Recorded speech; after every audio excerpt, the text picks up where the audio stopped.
the truth about my marriage in a manila envelope from the bank on an ordinary Thursday afternoon, while looking for absolutely nothing more dramatic than our mortgage refinancing paperwork. 15 years. That's how long my husband, Daniel, had been sending money, quietly, consistently, without a single word to me, to a woman I had never met and 2 children I had never known existed. 15 years of a marriage I thought I understood completely, built, it turned out, on top of a life I hadn't even known was there. Daniel and I had been married for 12 years when I found it. We'd met later in life, both of us in our late 30s, both of us carrying the particular caution of people who'd been through enough to know that love wasn't automatically safe just because it felt good. I'd been married once before, briefly, in my 20s, to a man who turned out to be far less honest than I deserved. Daniel had told me early on that he'd been in a long relationship in his 30s that ended badly before we met. A story he told with a kind of practiced brevity that I, in retrospect, should have recognized as a door being deliberately kept shut. I didn't push. I understood, from my own experience, that some doors don't need to be opened for a relationship to be honest and whole. I trusted him. 12 years of marriage, a comfortable life in a house we'd built together, careers we'd both worked hard for, his in structural engineering, mine running a small physical therapy practice. And not once, not for a single day, had I doubted the fundamental honesty of the man I'd married. The envelope came from our bank, part of a routine document request I'd made while gathering paperwork for a mortgage refinance we were considering.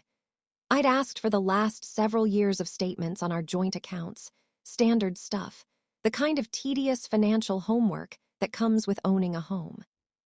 But mixed in with the joint account statements was something I hadn't requested and didn't immediately understand. A separate statement, for an account I didn't recognize, listed under Daniel's name alone. I called the bank, assuming it was an administrative error. It wasn't.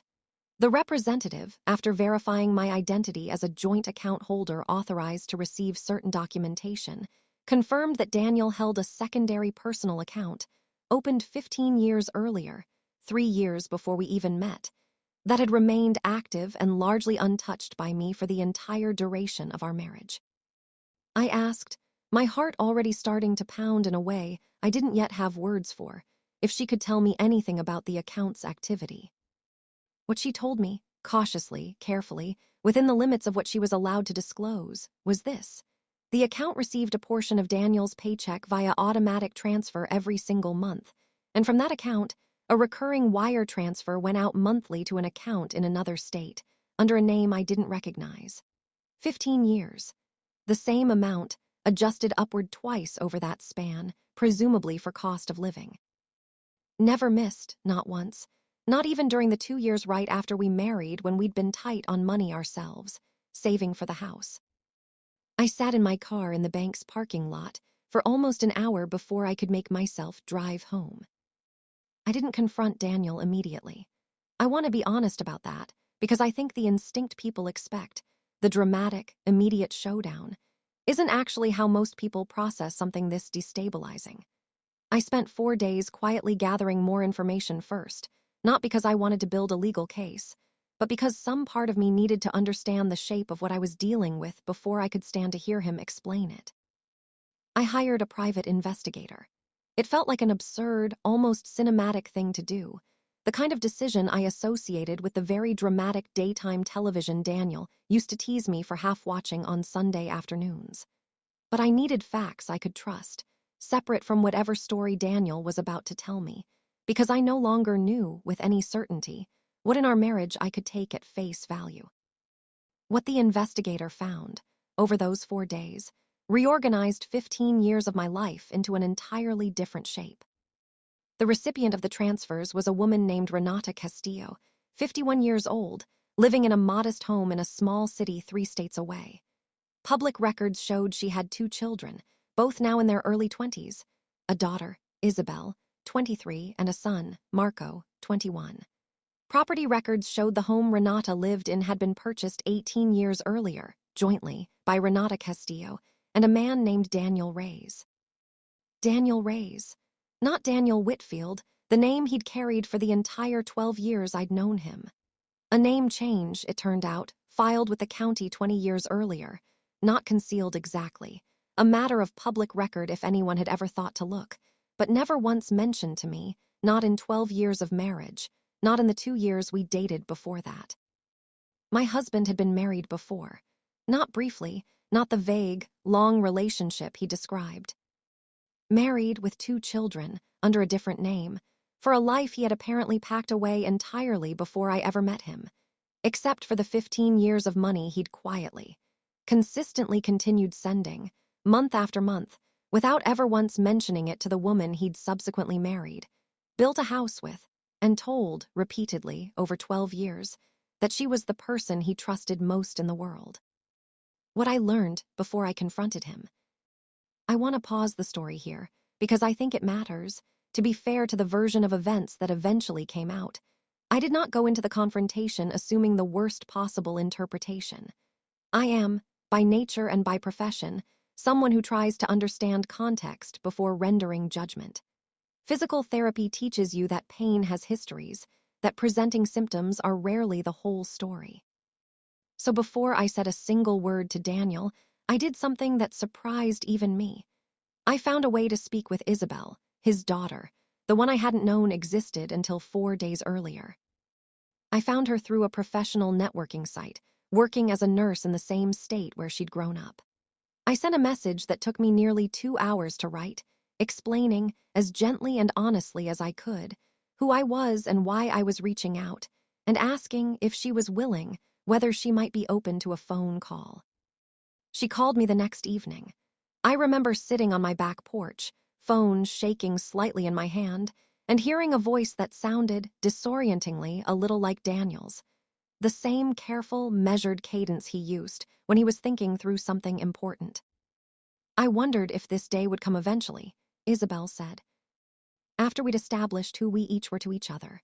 Dad, I mean, our dad, I guess he's still your husband. This is strange. He left when I was 8 and Marco was 6. It wasn't quiet or clean. My mom found out he'd been struggling for years, financially and otherwise, before he finally told her he needed to leave. It devastated her, devastated all of us, honestly. He never told me any of this existed, I said. Not the marriage, not you, not your brother. I found out 4 days ago from a bank statement. There was a long silence on the line. That actually doesn't surprise me, Isabel said finally, something careful and complicated in her voice. He was never great at the hard conversations. And I want to be fair here because I know this is a lot to process. He never stopped sending money. Not once in 15 years. Even during years I know because my mom told me that things were genuinely tight for him. He paid for both of our college educations, entirely, without ever making us feel like it came with strings attached. He showed up financially, in every single way, even when he clearly couldn't show up in the ways that actually would have mattered more: being present, being known, being part of our actual lives. I sat with that for a long moment, feeling something I hadn't expected. Not less betrayed, exactly, but the betrayal starting to take on a more complicated shape than simple deception. Did you ever want him to be part of your life? I asked. Beyond the money. For years, yes, Isabel said. I used to write him letters he never answered. Eventually, I stopped trying, sometime in college, because it hurt too much to keep reaching toward someone who'd apparently decided the version of fatherhood he was comfortable with was the financial kind, and nothing more. I don't know if that's cowardice or some broken version of love. Probably both. I confronted Daniel that Friday evening, in our kitchen, the same kitchen where we'd cooked 1,000 ordinary dinners together over 12 years of marriage. I laid the bank statement on the counter between us, along with the name Isabel had confirmed for me, Daniel Reyes, and watched the color drain from his face in a way that told me, before he said a single word, that there would be no innocent explanation waiting on the other side of this. How long have you known? He asked first, which struck me, even in that raw moment, as a strange first question. Not let me explain, not I'm so sorry, but an assessment of how much ground he'd already lost. 4 days, I said. I called Isabel, I spoke to her for over an hour. Something in his face broke. Then, in a way I hadn't seen in 12 years of marriage, not performative distress, but something that looked like the genuine unraveling of a wall he'd spent 2 decades carefully maintaining. He told me the whole story that night in pieces, over several hours, and I'll summarize the parts that matter, because I think the details are, in the end, less important than the shape of the thing. He had married Renata Young, at 24, during a period of his life he described as chaotic. A business venture that failed spectacularly, mounting debt, a spiral of shame and financial panic that, by his own account, made him a poor partner and an even worse father during his children's early years. When Isabel was 8 and Marco was 6, he told Renata he needed to leave, not because he'd stopped loving them, he insisted, but because he'd become, in his words, someone I couldn't stand to be around, and I didn't think staying was doing any of you any good. He'd changed his name legally 2 years later, a decision he described, almost pathetically, as an attempt to become someone new, to outrun the specific shame of who he'd been as a young husband and father, rather than any attempt to hide from a debt collector or legal obligation, as I'd half suspected during those 4 days of investigation. But he had never stopped the money. Every month, without fail, regardless of what else was happening in his life, including, apparently, our wedding, the down payment on our house, the years we'd struggled to build my physical therapy practice from nothing. A portion of every paycheck had gone quietly into that separate account, and from there, to Renata and the children he'd left behind. "Why didn't you tell me?" I asked, and I want to be honest that my voice, at that point, had stopped shaking with shock and started shaking with something closer to fury.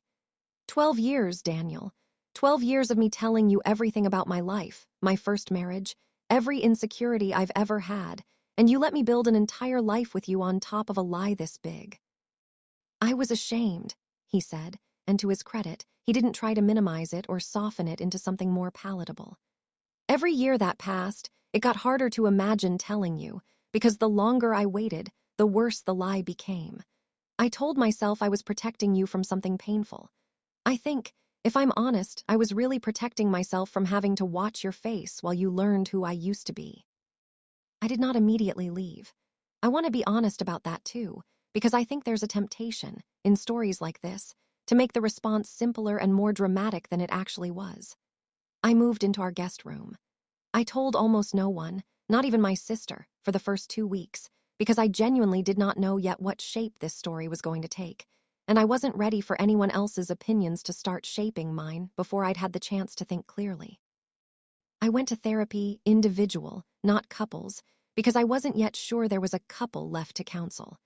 My therapist, a calm, unflappable woman named Dr. Osai, asked me a question in our second session that I've carried with me since. "Are you angriest about the money or about the years of not knowing?"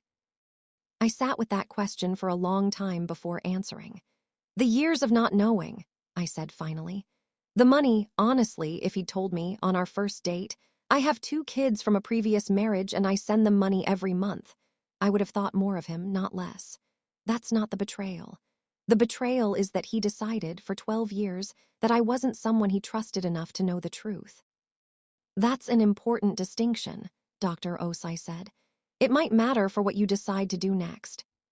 6 weeks after the bank statement, Isabel flew in to meet me in person, her idea, not mine, though I welcomed it. We met at a quiet coffee shop, both of us visibly nervous in the particular way strangers are when they're bound together by someone else's decisions. She looked disconcertingly like she carried pieces of Daniel in her face.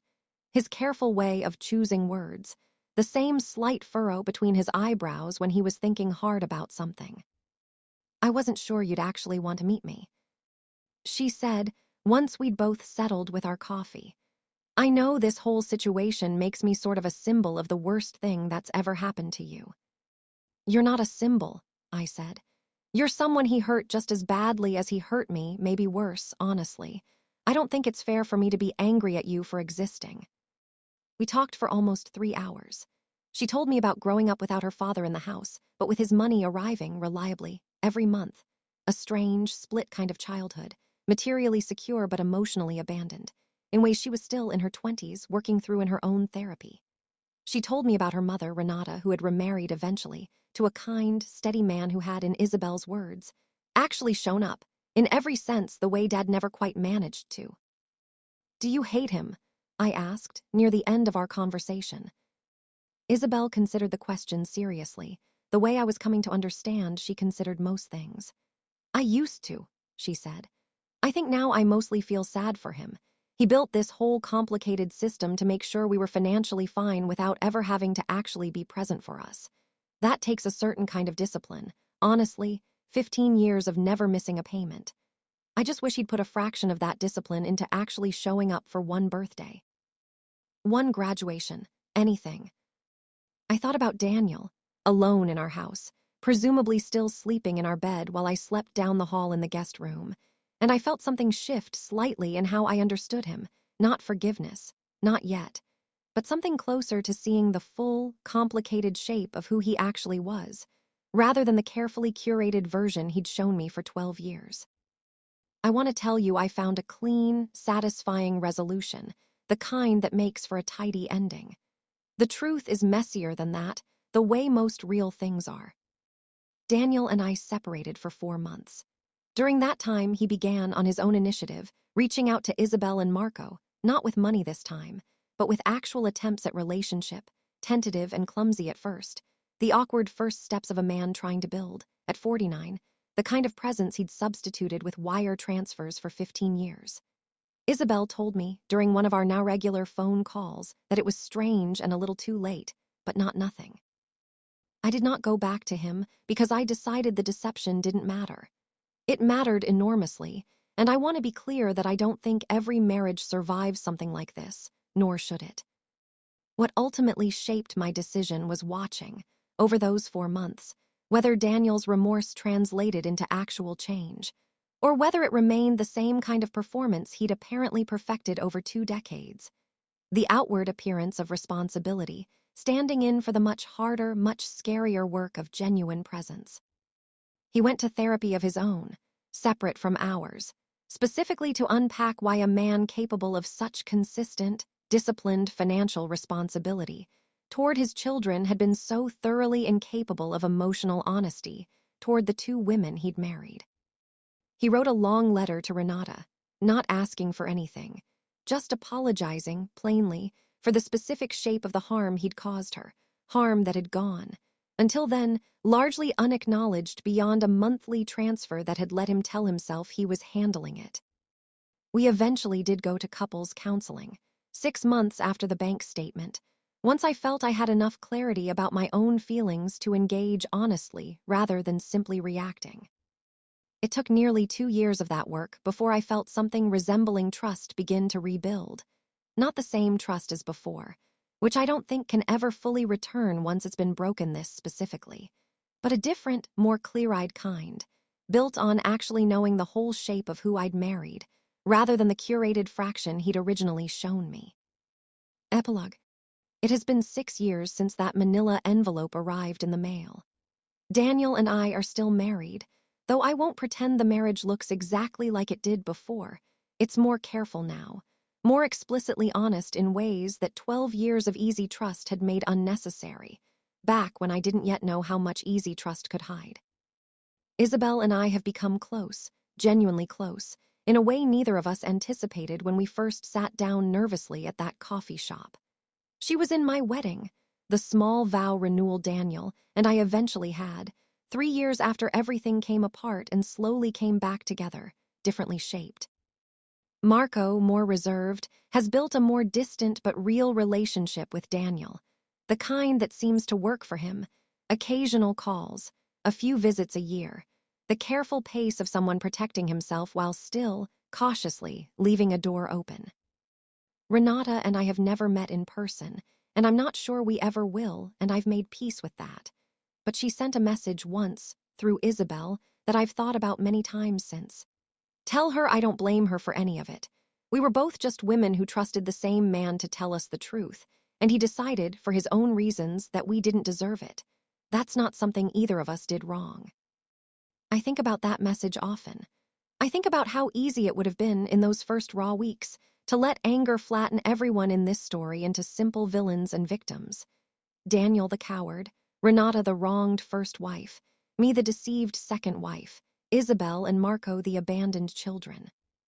The truth, as it usually is, turned out to be more complicated than that. A man who loved, in his broken, incomplete way, more people than he knew how to be honest with, and several women and children who deserved, and eventually built for themselves, something far more honest than what he'd originally offered any of us. I kept the bank statement, oddly enough.